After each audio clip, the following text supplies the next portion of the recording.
يا أهل الديار من المسلمين والمؤمنين إن شاء الله نحن بكم لاحقون غفر الله لنا ولكم. Ça c'est le dua du prophète sallallahu alayhi wa sallam.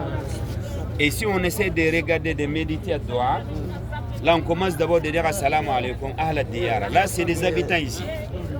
Là nous habitons dans nos maisons, dans nos appartements, et là aussi c'est leur demeure, derrière demeure.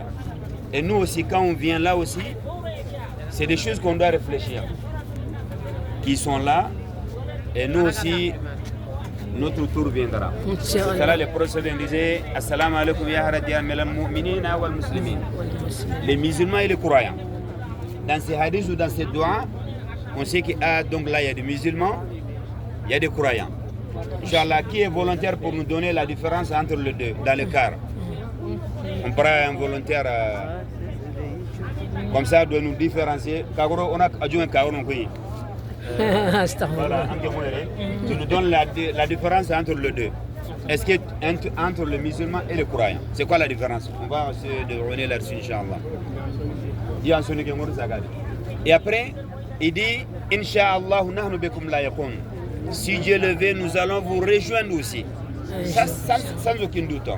Ça montre que la mort viendra. Soit c'est ici ou n'importe où, un jour on finira dans la tombe. C'est pour ça que l'imam Shafi'i, rahimahullah, il a dit Man asha alfan alfayni, la Bouddha yawman yasiru ila al-qabri. Il a dit quiconque qui vit 1000 ou 2000 ans, un jour tu finiras dans la tombe. Donc tout ça c'est des leçons que nous allons apprendre. C'est pas que des visites simples aussi. De venir regarder. Ah, on dit quand même un jour notre tour viendra. C'est cela disait Inch'Allah, nous allons vous rejoindre. Qu'Allah vous pardonne et nous aussi. Inch'Allah. Donc ça c'est le doigt si on vient. Il y a d'autres doigts, mais chaque fois si tu viens, fais doigt d'abord pour eux. Le prophète sallallahu alayhi wa sallam, avant qu'il descende sallallahu alayhi wa sallam, vous savez, il est sorti de chez lui. Il est parti voir les gens de Baqi d'abord, les cimetières juste en face. Après, il est venu visiter eux. Il faisait doua. Chaque année, il passait ici, sallallahu alayhi wa sallam, de faire doua pour eux. C'est pour ça, dans la sunna du prophète sallallahu alayhi wa sallam, c'est important d'aller visiter aussi le cimetière.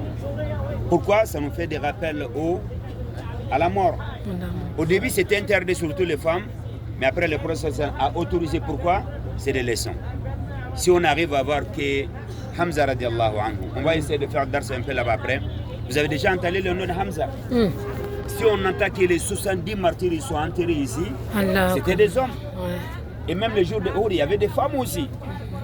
Malheureusement, souvent on ne parle pas beaucoup d'eux, mais il y avait des femmes aussi.